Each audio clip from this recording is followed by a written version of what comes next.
And now, it's time for another Dice Tower review with Tom Vasel. Hey folks! Today we're taking a look at High Tide. This is from Durkheim. This is a game about getting the best spot on the beach. Obviously, this is someone from New Jersey where you fight over that sort of thing. But it's, on the front, it shows a shark. These people in the front, this cover makes me laugh here. Here we see the wave coming in, and these people just don't seem to care that there's a wave going to hit them and a shark coming out of it. But the shark is kind of a mini thing. This is a very simple game, but there's several mini expansions or add-ons or variants included in the box that you can put into the game itself. So we're going to take a look at how it plays, trying to get the best positions, and we'll be back.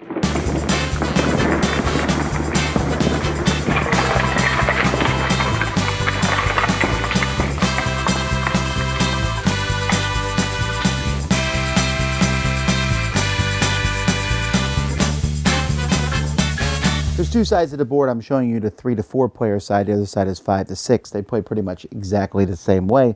There's just more spaces on one. And each person's going to have a deck chair of their color placed on down here at the bottom. There's black, purple, blue, orange, yellow, and white. And I have no idea why they're a white and then also made white pieces. But, you know, again, and there's also blue pieces too. I don't understand why companies do that. It's always a little confusing. So one player is going to go first, and you're going to put the turn order. Each person has a beach mat here placed. So, for example, red would go first. So on red's turn, they're going to draw 2 dice here from the bag, and they're going to roll these dice. So they rolled a 5 and a 6. Now, they can use these dice, or they can place them up here in this spot. Well, these are pretty good dice, so they're going to use them. So the red player is going to move the red deck chair where on the black track 5 spaces, and the one on the orange track, 6 spaces. They then place these dice in the dice pool. They then place this piece here, and at the end of their turn, they're going to move this down 1. The next player goes, they roll a 6 and a 4. They also think that's pretty good, and so pink moves 6 on the yellow track and 4 on the purple track. They then place this here, place the dice in the dice pool. The next person pulls, roll the dice 1 and a 2. They're not very happy with that roll, so they're going to put them here. By the way, this moves off the board. And they're going to draw more dice instead. They can keep going until they're finished here. A 1 and a 1. They don't like that either. So they're going to draw 2 more dice. A 5 and a 5. They like that. So they put those dice in the dice pool. That is 5 on the black. So that would be brown. And 5 on the blue over here. And then that's placed there where those dice would go. The next player has a choice of taking these 2. He can't even draw because the thing is full. So the white player says, I'll suck it up. I'll move 2 on the white, and I'll move 1 on the yellow. Then they put these dice in the dice pool, move this here. Now, we look at the dice that are left over. There's black and orange. This is where the waves are going to come in. So the big wave comes on the one that's to the left, which would normally be the bigger number. If there's a tie, down here breaks the tie. So black is farther over. So this one comes here, and then orange gets this one here. So the waves are coming in on those beaches. And then after that, these dice are removed. We then stack these like this, and you start the next round. You will continue to do so until one thing happens. Basically, we run out of wave tiles to put out, or somebody's lawn chair is in the water. When that happens, we're then going to score. Whoever's the farthest up in each row is going to get 4 points, and second place gets 2 points. In a 5 to 6 player game, third place also gets 1 point. But if your deck chair landed in the water, you get nothing. If you never moved your deck chair at all and you're staying back here having a barbecue or so back at the villa, then you get 1 point. So you might as well stay back if you don't think you can win on each side. And again, let me show you the other side here, the 5 to 6 player game. Very similar. The beach is out farther. There's more spots to put dice, and you get 1 point for being in third place. There's also several modules included with the game.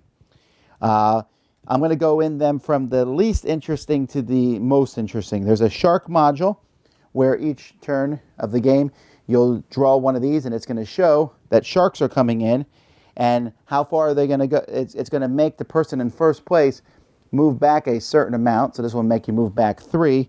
And then later on, at the end of the turn, you will draw the color. Oh, this one comes in on yellow. And so that will make somebody move back. Then there's the lifeguards. Whoever takes the lowest roll over a round gets the lifeguard thing, which is going to give you a benefit that you can use in the future. Or, like this one gives you a reroll. Or you can spend them for a victory point. By the way, I should mention, if there are dice here and you ever use these dice, this one lets you reroll both dice if you want to. This one lets you reroll one of the dice if you want to. Then there is coins. There's a whole pile of coins in the game. These coins have different colors on the back, so you'll randomly draw these coins and put them on each spot of the different colors that they go with. And if you land on that spot, you will get those coins. And whoever has the most coins at the end of the game gets 4, and then 2 points. And then finally, there's the surfers. Each person gets a secret surfer, which shows you a color. If you were the farthest one out in that color, you will get 6 points instead of 4. But otherwise, you get 0. Unless you stay back, and then you get 2 points. So this gives you kind of a color that you're kind of going for specifically. Anyway, most points is the winner of the game.